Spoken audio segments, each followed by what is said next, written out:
नमस्कार बच्चों, BA second का ख भाग में अब हम छोटे प्रश्न करेंगे। इससे पहले के वीडियो में आपने बड़े प्रश्न करे हैं। रीतिबद्ध काव्य धारा का आशय स्पष्ट करें, प्रमुख कवियों के नाम लिखो। जो रीतिबद्ध वो क्या है, जैसे कि मैंने पहले बताया था कि संस्कृत के काव्य ग्रंथों का अनुकरण करके उन्होंने ग्रंथों की रचना करी थी। जो रीतिबद्ध काव्य धारा रीतिकालीन कविता की वह धारा है जिसके अंतर्गत वे कवि आते हैं जिन्होंने रीति परंपरा, जो रीति अलंकार रस छंद की रीति का पालन करते हुए लक्षण और लक्ष्य दोनों प्रकार के ग्रंथ लिखे। लक्षण क्या है? जिनमें रस का लक्षण हो, जिसमें छंद अलंकार हो, उनके लक्षण दे करके दोनों प्रकार के ग्रंथ लिखे हैं। और इन्होंने समर्थ ग्रंथ रचना के द्वारा अपने कवि क्रम और आचार्यतव दोनों का परिचय दिया है। इन ग्रंथ लिखकर एक तो कवि क्रम किया है, एक आचार्यतव पंडितों का परिचय दिया है। इन्होंने चमत्कार पूर्ण उक्तियों की भी रचना की है। देव पद्माकर, चिंतामणि, भिखारी दास आदि रीतिबद्ध के प्रमुख कवि हैं। अब अगला प्रश्न है, रीति सिद्ध कवियों की विशेषता क्या है? रीति सिद्ध का संक्षिप्त परिचय दें। क्या है रीति सिद्ध? लक्ष्यबद्ध ग्रंथों में रीति सिद्ध कवि किसी काव्यांग या लक्षण प्रस्तुत न करके केवल लक्ष्य या उदाहरण प्रस्तुत कर देता है और उनके लक्षण निर्माण का आधार प्राय किसी काव्यांग या लक्षण ही होता है। उदाहरणार्थ बिहारी सतसई और मतीराम की सतसई को हम लक्ष्यबद्ध ग्रंथ कह सकते हैं। क्या है रीति सिद्ध? इन्होंने पूरी जानकारी थी, संस्कृत के जो ग्रंथ थे इनके इन्होंने पूरी जानकारी थी, परंतु उन रीति का अनुसरण न करके सिर्फ लक्ष्य ग्रंथों का वर्णन किया है। काव्यांगों का लक्षण प्रस्तुत न करके सिर्फ उदाहरण एक आधा दे करके उसका वर्णन किया है। इसीलिए इनको रीति सिद्ध का, इनको पूरी जानकारी होते हुए भी लक्षण ग्रंथ इन्होंने नहीं लिखे हैं। इसके दो हैं, बिहारी सतसई और मतीराम सतसई, ये प्रमुख है। अब हम इस प्रश्न में ये 5 नंबर का आ सकता है। रीतिकालीन साहित्य को कितने प्रमुख भागों में विभक्त किया गया, स्पष्ट कीजिए। रीति काल में निर्मित हिंदी साहित्य को हम 3 रूपों में विभक्त करते हैं, 3 भागों में। पहला कौन सा है? रीतिबद्ध काव्य, दूसरा रीति सिद्ध काव्य, तीसरा रीति मुक्त काव्य। जो रीतिबद्ध साहित्य से तात्पर्य उन ग्रंथों से है जो काव्य शास्त्रीय के आधार पर निर्मित हैं। और ये ग्रंथ 2 प्रकार के हैं, लक्ष्यबद्ध और लक्ष्य ग्रंथ। यानी एक तो उन्होंने लक्षण प्रस्तुत किए हैं, दूसरे उन्होंने अपना जो रचना का लक्ष्य करके लिखे हैं, उनमें उदाहरण दिए हैं। तो ये संस्कृत के काव्य शास्त्रों के अनुसार इन्होंने लक्षण और लक्ष्य रख के ये ग्रंथों को वर्णन किया है। तो जैसे रीतिबद्ध क्या है? पहला रीतिबद्ध, ऐसे ग्रंथों में विभिन्न काव्यांगों का लक्षण प्रस्तुत किया है। रस छंद अलंकार काव्यांगों का प्रस्तुत करने के उपरांत एक या एक से अधिक लक्ष्य या उदाहरण प्रस्तुत किए जाते हैं। ऐसे ग्रंथों को 3 कोटियों में बांटा जाता है। पहला कौन सा है? जैसे रस निरूपण, पहला है रस निरूपण। रस हमारे कितने होते हैं? 9 होते हैं। श्रृंगार, हास्य, करुण, ऐसे 9 रस तुमने बीए फर्स्ट में पढ़े थे।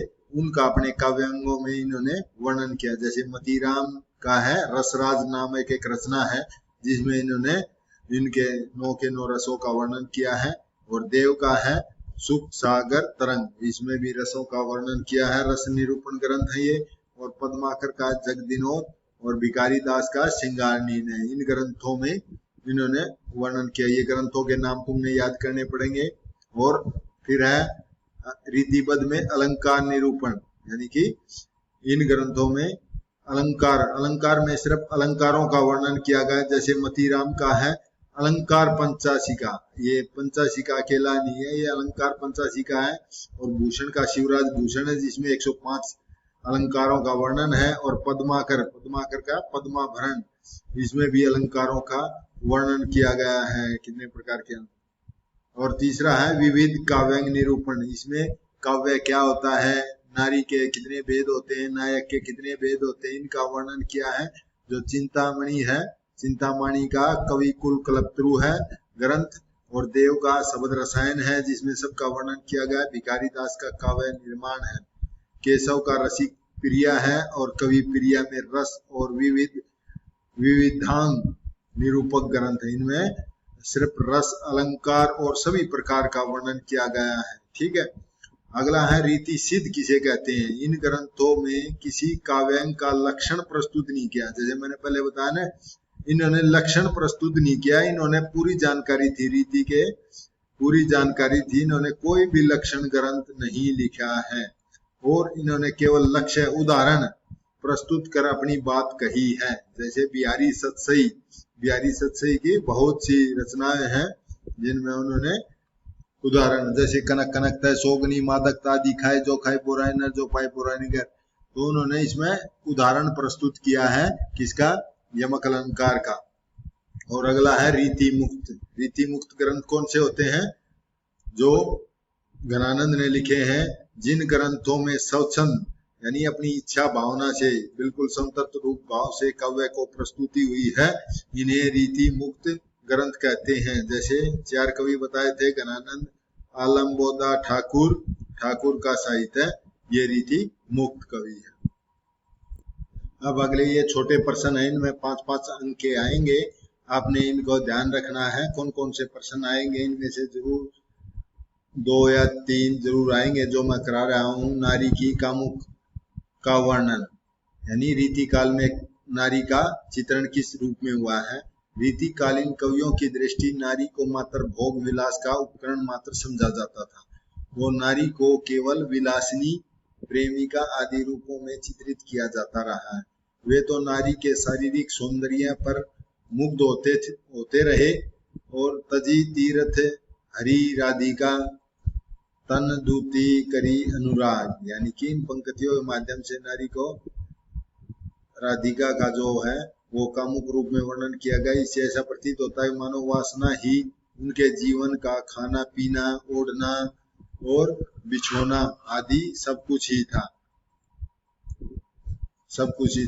हजारी प्रसाद द्विवेदी अपने शब्दों में यहाँ नारी कोई व्यक्ति या समाज की संगठन की इकाई नहीं है, बल्कि सब प्रकार की विशेषताओं के बंधन से यथा संभव मुक्त विलास का एक उदाहरण मात्र रह गया है। जैसे देव ने अपनी रचना में लिखा है, कौन गने पुरबन नगर कामिनी एक रीति ही, देखते हरे विवेक को चित हरे करी प्रीति ही।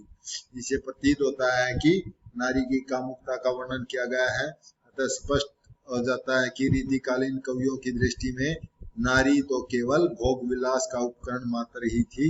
नारी के माँ, बहन, बेटी रूप की ओर इन कवियों का ध्यान बिल्कुल ही नहीं गया, क्योंकि राजाओं को आकर्षित करने के लिए, अपनी आजीविका कमाने के लिए इन्होंने उनके समक्ष कामुक वर्णन किया है, नारी के वासना रूप का वर्णन किया है, न कि उसकी माँ, बहन, बेटी के रूप में वर्णन किया है। और अगला प्रश्न, रीतिकालीन काव्य की भाषा का संक्षिप्त टिप्पणी कीजिए। ये भी 5 नंबर का आ सकता है, क्योंकि जो रीतिकालीन भाषा थी वह ब्रज भाषा का स्वर्ण युग कहा जाता है, क्योंकि सभी कवि ब्रज भाषा में कविता लिखते थे। उस समय खड़ी बोली का वर्णन नहीं किया गया है, ब्रज भाषा का ही समुचित वर्णन होता था, और ब्रज भाषा ही इस युग की साहित्यिक भाषा थी। लेकिन इसमें संस्कृत, प्राकृत, ब्रज, बुंदेली, अवधी, राजस्थानी भाषाओं के शब्द का भी समुचित मिश्रण देखा जा सकता है। कतिपय रीतिकाल कवियों ने शब्दों को तोड़ने मरोड़ने कारण चिन्हों की अवहेलना की है। फिर भी इन कवियों की भाषा में मधुरता, अलंकृति और व्यंग्यात्मकता, लाक्षणिकता और वर्णमैत्री, सुकुमारता, कोमलता, पदावली आदि गुण भी देखे जा सकते हैं। रीतिकाल में ब्रज भाषा का परिष्कार हुआ है। इस संदर्भ में नगेंद्र जी लिखते हैं, डॉक्टर नगेंद्र हमारे, जैसे भाषा के प्रयोग में इन कवियों ने एक खास नाजुक मिजाजी बरती है, जिसके काव्य में किसी भी ऐसे शब्द की गुंजाइश नहीं जिसमें माधुर्य नहीं हो, जो माधुर्य गुण के अनुकूल न हो। अलंकारों के गुंफन में उन्होंने कभी भी त्रुटि नहीं किया। संगीत के रेशमी तारों में उनके शाब्दिक माणिक्य मोती की तरह गुथे हुए हैं। ऐसी रंगों ध्वज शब्दावली अनंतर दुर्बल है, यानी कि इन्होंने अपने संगीतात्मक कोमल मधुर शब्दावली का प्रयोग किया जो ब्रज भाषा में है। अब एक प्रश्न यह भी बनता है कि रीति मुक्त काव्य धारा का पक्ष स्पष्ट करते हुए रीति मुक्त कवियों का उल्लेख कीजिए। तो रीति मुक्त काव्य धारा में ये आते हैं हमारे गणानंद, बोधा, ठाकुर, आलम आदि कवि आते हैं इनका। तो रीति काल में काव्य शास्त्र और उनके काव्यांगों के आधार पर बनाकर ही अधिकांश काव्य रचनाएं लिखी हैं, परंतु जो रीति मुक्त है वह हमेशा इस रीति से मुक्त है, अपनी स्वच्छंद हृदय की भावनाओं को प्रस्तुत किया। परंतु इस युग के कुछ ऐसे भी कवि हैं जिन्होंने रीति परंपरा की साहित्य रूढ़ियों और नियमों की परवाह न करते हुए स्वच्छंद काव्य रचना की है, यानी कि अपनी भावना और हृदय के आधार पर ही उन्होंने काव्य की रचना करी है। गणानंद है जिन्होंने अपने प्रेमिका के विरह में काव्य रचना की है। ऐसे कवियों को हम रीति मुक्त कवि कह सकते हैं। इन कवियों ने न तो केशव मतीराम के समान लक्षण ग्रंथ लिखे हैं, न ही बिहारी के समान लक्ष्य ग्रंथ लिखे हैं। इस काव्य धारा को रीति मुक्त और मुक्ति रीति या स्वच्छंद काव्य धारा कहा जाता है। क्या कहा जाता है इसे? रीति मुक्त और मुक्ति रीति और स्वच्छंद काव्य धारा कहा जाता है इसको। इस काव्य धारा के कवियों की संख्या 50 के लगभग है, परंतु इसमें स्वच्छंद प्रेम के कवि, वीर रस के कवि, भक्ति के कवि, नीति के कवि भी हैं। और घनानंद, आलम, ठाकुर, बोधा, द्विजय, श्रीधरलाल, सुबेन, जोधराज, सेनापति, गोविंद, कृष्ण, वृंद, दीनदयाल, बेताल, गिरिधर दास, राम साहे के नाम गिनवाए जा सकते, परंतु जो रीति मुक्त है वो 4 ही है, घनानंद, आलम, बोधा, ठाकुर। और ये बाकी इसको रीति सिद्ध में भी काउंट होता है। सेनापति को ये जोधराज वीर रस का है, गोविंद ने भी वीर रस की रचनाएं लिखी है, वृंद ने रीति सिद्ध कवि है, वृंद सतसई में लिखी है, बेताल भी सतसई लिखी है, गिरधर दास की कुंडलियां हैं, राम साहे की कुंडलियां हैं, ये सभी का वर्णन इसमें हुआ है। अगला है रीति मुक्त काव्य धारा में विरह अनुभूति का सुंदर वर्णन कीजिए। जो विरह का वर्णन होता है जो रीति मुक्त कवियों ने किया, गणानंद ने अपने काव्य में किया, उसका वर्णन कीजिए। विरह की सात्विक अनुभूति ही प्रेम को दिव्य, भव्य और उताद बनाती है। यह प्रेम की वह जागृत अवस्था है जो प्रेम की प्रकाष्ठा यानी बहुत ऊंचाई पर पहुंचाती है।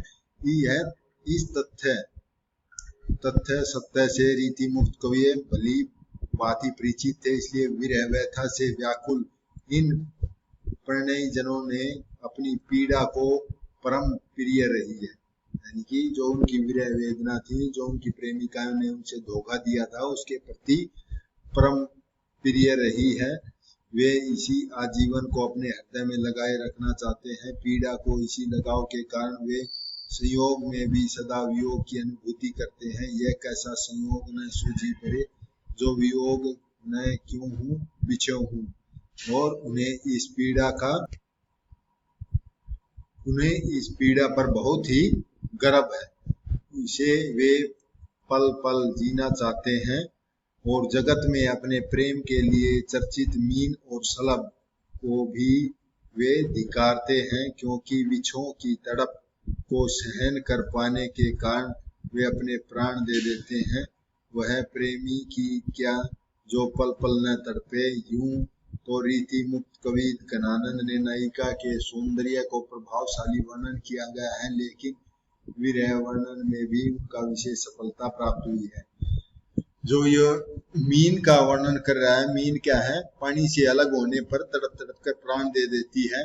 तो ये कवि कहना चाह रहा है जो प्रेमी है, जो तड़प तड़प कर जीता है, वही तो असली प्रेम होता है। विरह में जीना ही असली विछोह की तड़पन को सहन कर पाने के कारण ही अपने प्राण दे जाती है। मछली अपने प्राण दे देते हैं, वह प्रेमी ही क्या जो पल पल न तड़पे। तो ये कवि क्या कहते हैं?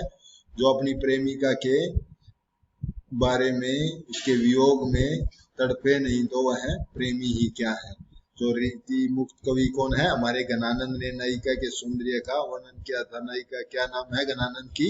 सुभान थी। उसके वियोग में घनानंद सौंदर्यशाली वर्णन करता है। आशा करता हूँ आपको समझ में आया होगा। धन्यवाद।